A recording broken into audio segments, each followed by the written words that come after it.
بگو بیا. شما از اون طرف برید. برید. شما هم از پشت دیوار. برید. بیا زبیر. صبر کن. فکر همه جاشو کردی؟ آره. خیالت راحت باشه. بیا بریم. بیا.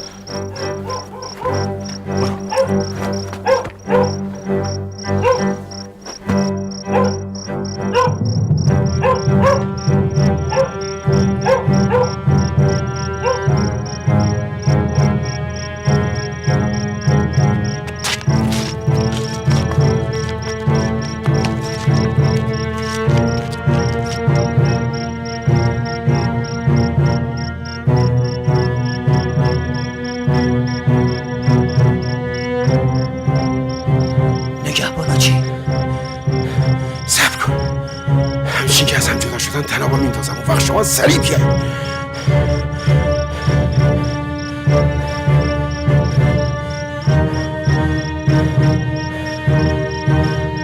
من رفتم. برو.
چه خورنده که اینطور به خواب رفتند؟ گفته بودم که نقشه من بی نقصه. آشپز کارشو خوب بلده. بریم.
به به، نکند برق طلاها دیوانت کرده زبیر ها؟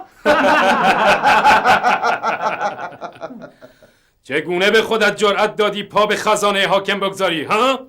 نکند پنداشتی که اینجا صاحب ندارد ها؟ میدانی اگر حاکم بداند که زبیر راهزن به خزانش پا گذاشته با تو چه میکند؟ کمترینش بالای دار است. نمیدانستم اینقدر احمق هستی که به این راحتی به دام بیفتی. میتوانیم با هم معامله‌ای بکنیم. چه خوب، پس اهل معامله هم هستی. بگو ببینم پیشنهادت چیست؟ مرا رها کنید بروم آن وقت هر چه خواستید از این خزانه بردارید و بیاندازید گردن من. چطور است؟ ابو سلب، نظرت چیست؟ بدم نمیگوید. خام نشوید. ما قبلا معامله بهتری را انجام دادیم. راست میگوید. امر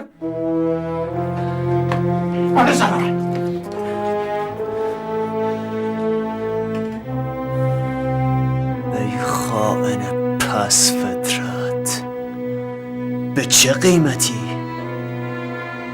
به چه قیمتی ها؟ فعلا وقت این حرفا نیست. ببندش کشید. سربازان، سزای امانت رو خواهی دیدم. فکر میکنی میگذارند آب خوش از گلویت پایین برود؟ ها؟ روزگارت را سیاه میکنند. اصلا خودم گلویت را پاره میکنم. اگر زنده ماندی میتوانی به سزایش برسانی. منصب جدیدت مبارک. منظورت را نمیفهمم سردار. خودت را به خریت نزن احمق. سرکردگی راهزنان رو میگویم. اما یک چیز فراموش نشود. سهم خزانه حاکم. به روی چشم. سهم ما هم همینطور. اون که جای خود داره.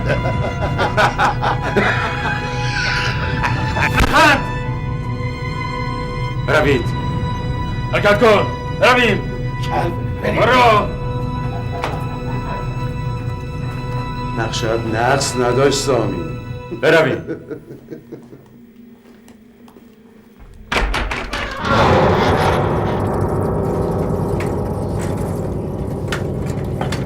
بجام حرکت کن.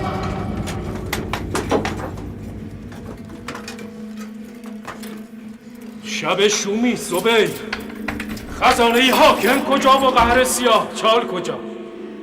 یاغی نخلستان ها، راه زن بیابان ها، شمشیر زن چیر دست میدان ها، اکنون همچون موش مرده‌ای در دام افتاده است. پاهایش را ببینید، در میان دانه های زنجیر گیر کرده است. ها چه شد؟ میخوایی دستور بدهم تا دست و پاهایت را باز کنند؟ اما نه. یک شرط دارد. باید خم شوی و پاهایم را ببوسی. معامله خوبی است نه؟ چرا معطلی؟ خم شو.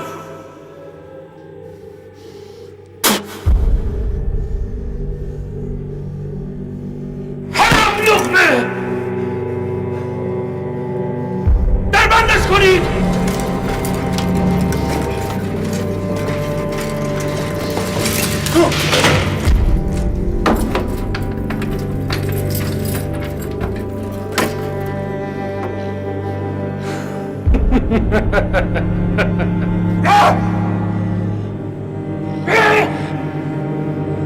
برویم!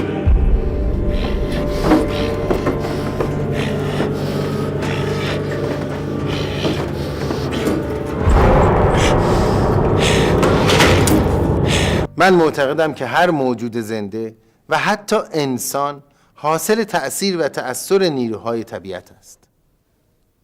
طبیعت هم مثل هر دستگاه مولد دیگری در حین تولید پیرو قانون کمیت و اعدادی است که رمز آن با نظریه رابطه تعادلی مواد کشف می شود. تقلید از روش طبیعت در تولید موجودات و اجسام و در صورت لزوم حتی تصحیح آنها حداقل به طور نظری ممکن است. و اما 5 مقوله‌ای که تولید مواد را من به آن وسیله توجیه کردم. مقوله اول: در صورت تطابق کیفیت با کمیت و تطابق زمان با مکان، تبایع به طور ناگهانی در درون ماده پدید می آیند. مقوله دوم: در صورت تضاد بین کیفیت و کمیت و تضاد زمان و مکان، تبایع مرحله به مرحله در درون ماده شکل می گیرند. مقوله سوم: در صورت تطابق بین کیفیت و کمیت و تضاد بین زمان و مکان تبایع به صورت ناگهانی در ماده حادث می شود. مقوله 4: در صورت مخالفت کیفیت با کمیت و تطابق زمان و مکان تبایع به صورت ناگهانی در ماده به وجود می آید. مقوله 5: در صورت مخالفت کیفیت و کمیت و تطابق زمان و مکان تبایع مرحله به مرحله در ماده جای می گیرند. تفاوت بین آفرینش الهی و انسانی در آن است که در آفرینش الهی تبایع به یک باره و ناگهانی در ماده ایجاد می شود، در حالی که در آفرینش انسانی تبایع مرحله به مرحله و به دفعات با ماده مرتبط می شود. بنابراین مقوله اول، سوم و چهارم از این مقوله های پنجگانه مربوط می شود به پروردگار عالم و مقوله دوم و پنجم مربوط می شود به شیوه تولید مصنوعی مواد. تولید مصنوعی مواد نیز در 3 حوزه مواد معدنی، گیاهی و حیوانی امکان پذیر است. به این صورت بشر می تواند مواد، گیاه و حیواناتی را خلق کند که تا به امروز در طبیعت وجود نداشته.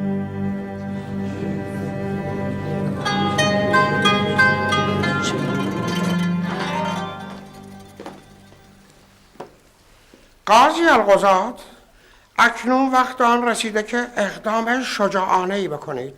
مگر در خدمتگزاری حقیر تردیدی هست؟ نه اصلا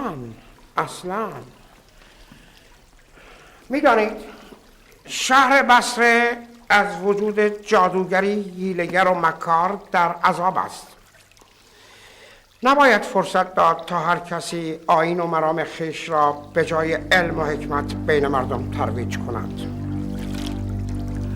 حالا که قصد آرام شدن ندارد و میخواهد زیر سایه کلاس‌های درسیش افکار علویون را بین مردم اشاعه دهد، باید شرش را از سر این شهر کم کنی.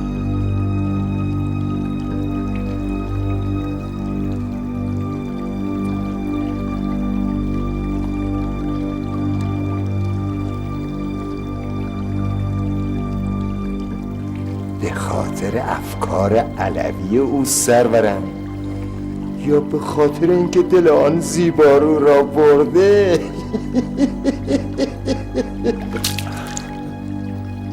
بارها گفتیم که وارد ذهن ما نشو، مکاره حیله‌گر بی حیا. ما فقط به فکر مردم هستیم و خلیفه، فقط همین. حق با شما سرورم، باید شرش را کم کنی، به خصوص حالا که برای به دام انداختنش بهانه کافی در اختیار دارد. پس امانش مده، دستور بده دستگیرش کنند و برای او محکمه‌ای بپا کنند. حکم کیمیاگری و جادوگری هم که روشن است، دست کمی از قتل و غارت و راهزنی ندارد. فقط در دادگاه کاری کن که مردم حق را به من بدهند، نه بدون. فهمیدی؟ میدانم با او چه کنم.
خسته نباشی جابر.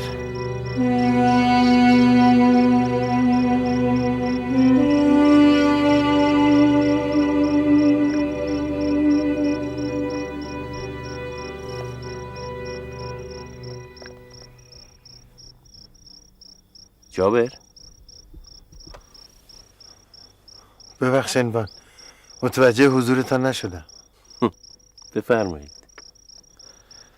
دست شما درد نکنه.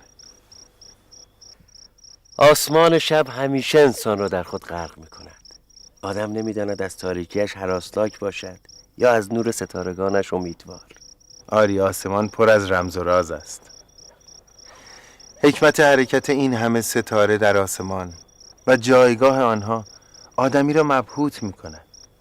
حرکت ستارگان حرکتی بسیار عجیب و حیرت آور است. برخی از آنها از مدار فلک بیرون نمی روند و با شمار دیگری از ستارگان حرکت می کنند. درست مثل مورچه‌ای که روی سنگ آسیاب در حال حرکت باشد. مورچه به سمت چپ می چرخد، سنگ به سمت راست. در این حالت مورچه دو حرکت کاملا متفاوت دارد. ابتدا حرکتی که خود به خود است و رو به جلو دارد و روی سنگ حرکت می کند. اما در کل حرکت اجباری دیگری وجود دارد که سنگ مورچه را برخلاف حرکت خیش به پشت می چرخاند. حکمت این حرکت بسیار عجیب است، نه؟ انشاءالله که عمرت دراز باشد و دانشت افزون. بیشک علم تو چراغی است روشن برای آیندگان. در این وسعت بی‌نهایت آفرینش نور چراغ علم من از نور این ستارگان کمتر است. هرچه در رموز آفرینش بیشتر تحقیق میکنم، بیشتر به جهل و نادانیم پی میبرم و سوالاتی که از جعفر ابن محمد مولایم باید بپرسم بیشتر میشود. کاش فرصت باقی مانده عمرم مجال دهد یک بار دیگر چشمم به دیدارش روشن شود.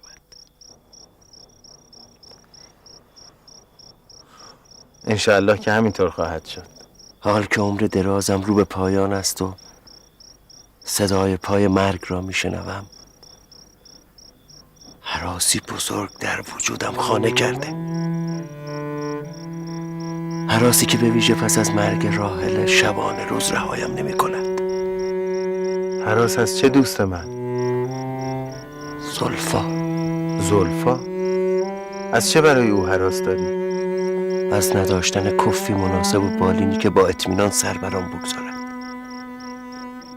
میترسم عمرم به سر آید و زلفا تنها بماند. هرچه خداوند مقدر فرموده همان خواهد شد. خوش دارم با دست خیش او را به کسی بسپارم که هم خداوند از او راضی باشد و هم چه کسی را میتوانم بیابم که دانش و فضیلتش باز کنی! در را باز کنی! آمدم چه خبر است که این چنین در را از پشت در آوردی؟ برو کنار ببینم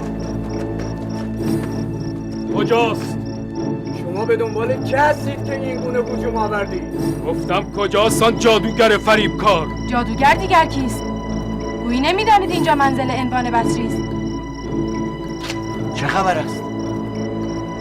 سلام بر انوان تاجر بزرگ بصره. چه سلامی عبید؟ اگر میخواهید راه بر راهزن بیابان ببندید. حکم قاضی القضات بصره است آن کیمیاگر را به بند کشید. به کدام گناه ناکرده؟ دلیلش را فقط قاضی میداند. من مأمور اجرای حکم. او میهمان من است و هرگز اجازه نخواهم داد میهمانم را از خانه بیرون کشید و چون راه زنان و سارقان با خود ببرید. گفتم که حکم قاضی است. من مأمور اجرای حکمم. اگر بخواهید دخالتی در کار من بکنید به زور او را خواهم برد. بگردید.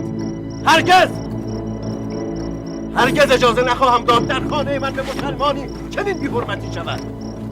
قاضی خود اگر اهل شرافت باشد و آیین عزتمندی عرب بداند نباید چنین حکمی صادر کند. حکم را اجرا کنید. هرگز. از جان او چه می‌خواهید؟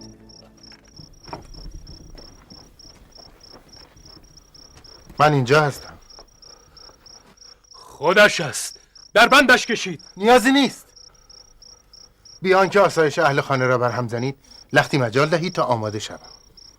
همراه شما خواهم بود. همراه او باش. جابر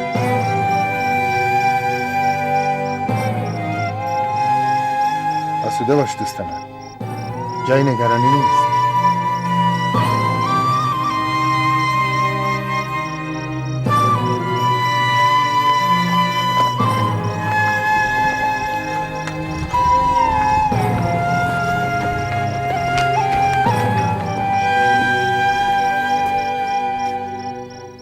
او سعی داشت با استدلال‌های به اصطلاح علمی خیش من و بقیه شاگردان را قانع کند و به این طریق به اهدافش که چیزی جز ضایع کردن دین و ایمان عده‌ای جوان مسلمان و خداجو نبود برسد.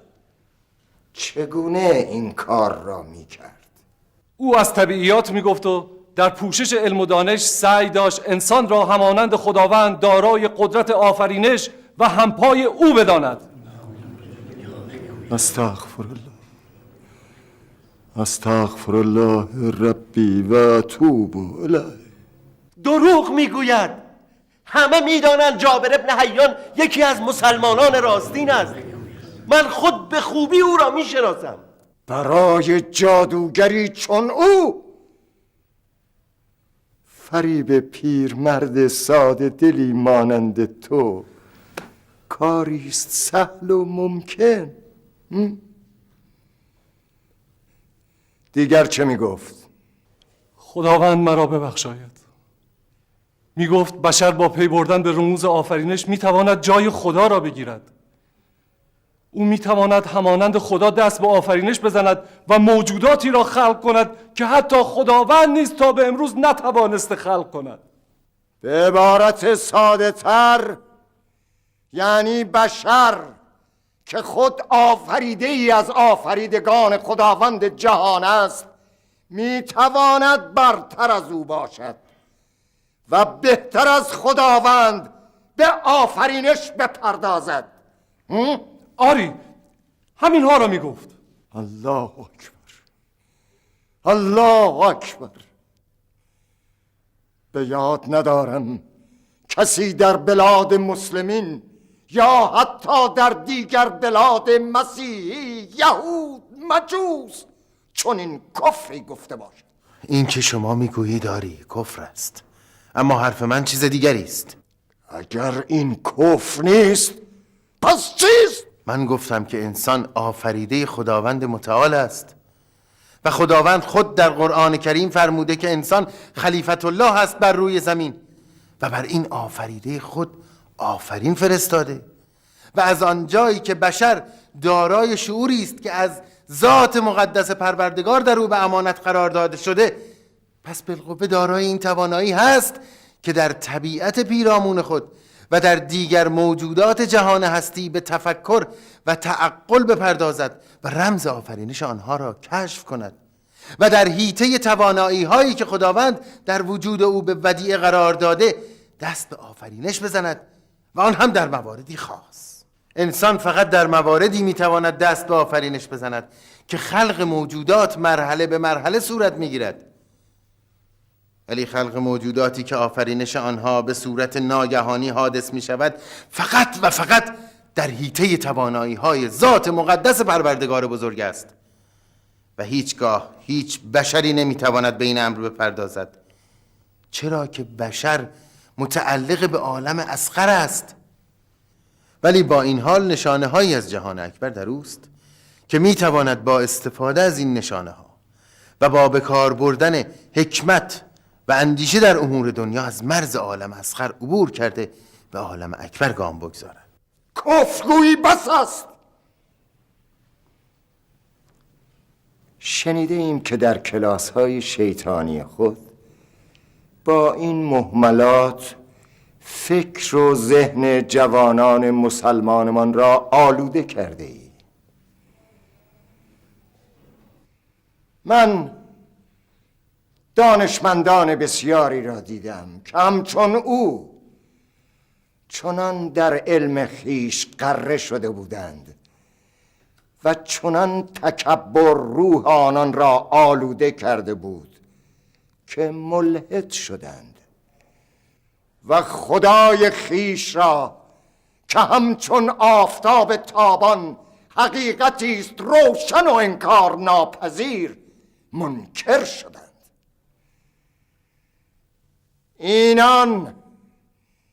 اینان کوردلانی هستند که جامعه را آلوده کرده و به تباهی و سیاهی میکشانند.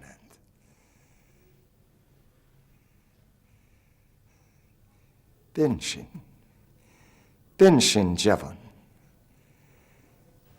رحمت خداوند بر تو باد که حقایق را بر ما روشن کردی.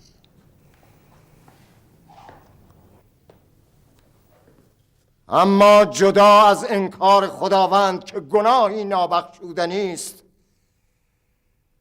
باید بدانید مردم که این مرد کیمیاگر است و کیمیاگری شعبه ای از جادوگری است که در شرع مقدس اسلام حرام است. کیمیاگری و داروگری دو شاخه از علوم طبیعی هستند که یکی به ترکیب و تجزیه مواد و عناصر و منشأ تولید آنها می‌پردازد و دیگری با تکیه بر علم اول شفای درد بیماران را فراهم می‌کند. این دو مقوله هیچ تناسبی با جادوگری ندارند. بنای جادوگری بر نیرنگ و حیله است. چگونه این دو مقوله را با هم یکی می‌دانید؟ خاموش! شفای بیماران را باید از درگاه حضرت حق تعالی خواست، نه از جادو جنبر. اگر قاضی محترم رخصت فرمایند میتوانم این علوم را به وضوح بیان کنم و مرز بین علوم طبیعی و جادوگری را برای این مردم روشن کنم. اگر در بین بزرگانتان دانشمندی نیز وجود داشته باشد با او به مناظره خواهم نشست. آنگاه اگر از کلام من ذره‌ای بوی کفر احساس کردید، آنچه که حکم کنید را خواهم پذیرفت. آماده اید؟ حاشا و کلا. خداوندا، چگونه به جادوگری در این مکان مقدس که جایگاه احقاق حق مسلمین و رفع گرفتاری آنان است اجازه دهم که به حیله و نیرنگ و جادوگری مشغول شود؟ چه بسا از این طریق مرا نیز ملعبه دست حیله خود سازد. جناب قاضی، او حکیمی داناست، درد بیماران را مداوا می کند. کار او ربطی به جادو ندارد.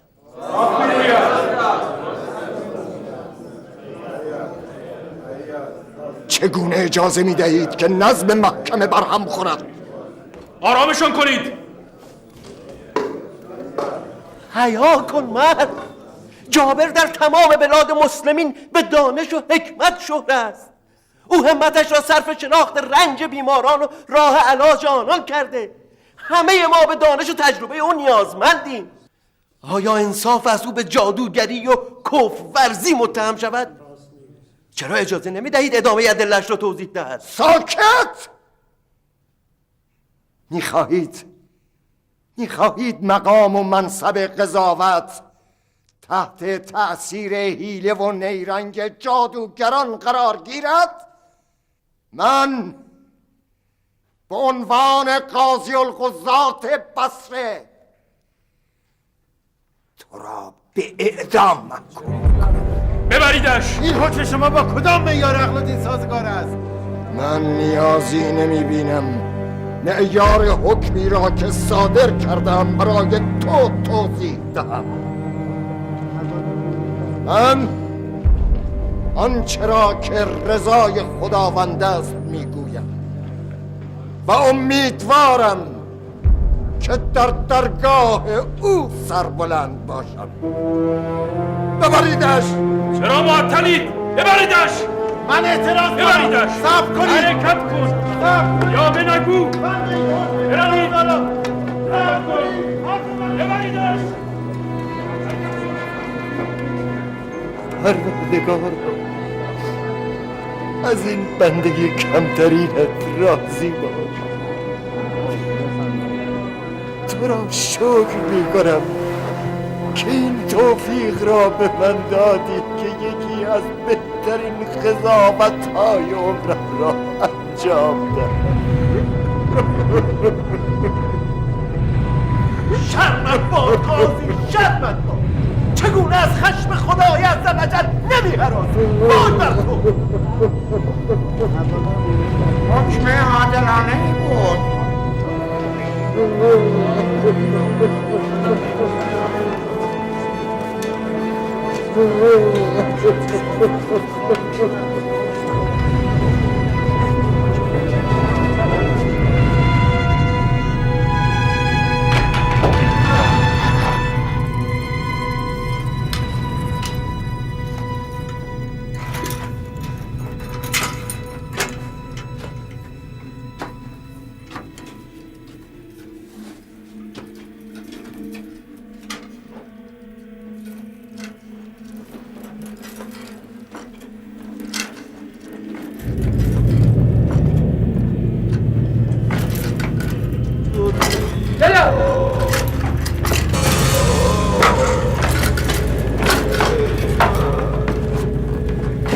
برو کنار.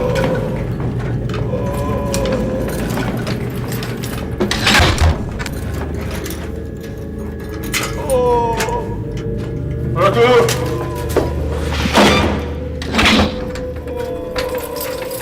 بروید.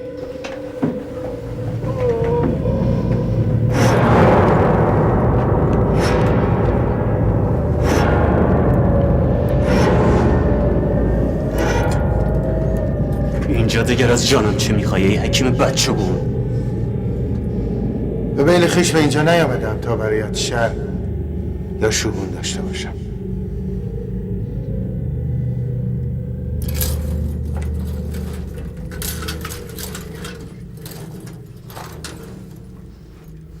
بد اقبالی من با ورود تو به بصره آغاز شد. ابتدا که کاروانیان را از چنگم خارج کردی، بعد هم در خانه انوان لانه کردی و مانع از دسترسی من به دخترش شدی. نمیدانم چگونه حماقت به من روی کرد و گرفتار شدم. حال اینجا چه بلایی میخوایی به سرم بیاوری خدا میداند. آرام باش مرد. تو خود دستور رهایی کاروانیان را دادی.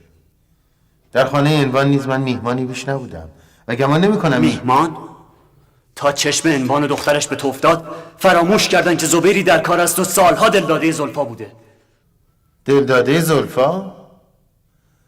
خوشحالم از اینکه میشنوم تو هم دلداده ای و با عشق و مهر و وفا میانه ای داری. تو انقدر زبیر را قسی القلب پنداشتی که لذت عشق نمیداند؟ نه آقای حکیم، اگر میبینی به راهزنی شهره شدم قلبم مثل آب زلال و روان است. افسوس که دیگران دم از حکمت و فضل و دانش میزنند و راهزنی را جرمی نابخشودنی میدانند، آنگاه خود راه بر عشق دیگران میبندند. افسوس. عشق آیینی دارد که اگر بر آن پایبند باشی راه بستن بر آن ممکن نیست. عشق آیینی دارد. از آیین و مرام حرف نزن که دوچار تهوع میشوم. اینقدر مرا ابله پنداشتی که با لفاظی میخوایی فریب بندهی؟ فریب؟ برای چه؟ چه میدانم. اما اگر میخوایی بدین طریق مرا از خواستگاری آن دختر منصرف کنی، خود را زحمت نده، خیالت راحت باشد. دیگر دست من نه تنها از او بلکه از تمام دنیا کوتاه است. صبر و امیدواری هم از مرام دلدادگی است. امیدواری به چه؟ کسی که محکوم به اعدام است تا آخرین شب‌های زندگیش را در سیاهچال به سر میبرد به چه امیدوار باشد؟ تو نیز محکوم به اعدامی؟ خوشحالم از اینکه در این بلیه اشتراک داری. تو دیگر چرا؟ دلیلش مهم نیست. مهم این است که به لطف خدا امیدوارم و شاید خداوند گشایشی حاصل کند. حکمت و فلسفه عقلت را زایل کرده. دستانت را بستند و در قعر سیاهچال جایت دادند تا آفتاب بدمد و بر دار بیاویزند. آگاه تو سررشته همه امور دست اوست. حال بگذار اندیشه کنم تا ببینم چگونه میتوان رحمت خداوند را جلب نمود. رحمت خدا ها؟ رحمت خدا.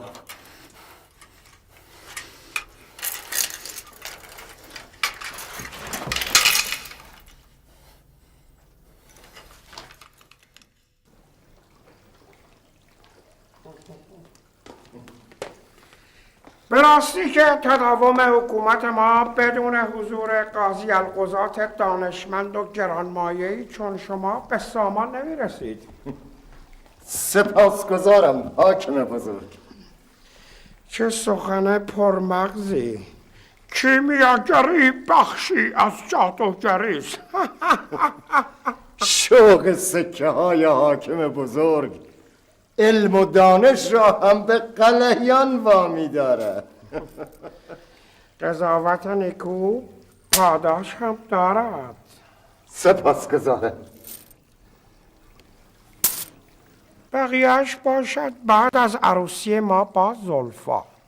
حاکم بزرگ، شما که مرا آزموده اید اطمینان داشته باشید موانع را به ترتیب از پیش پایتان برخواهم داشت. فقط کاری بکنید که این دانشمند و آن راهزن هر دو در یک روز بالایی دار شود.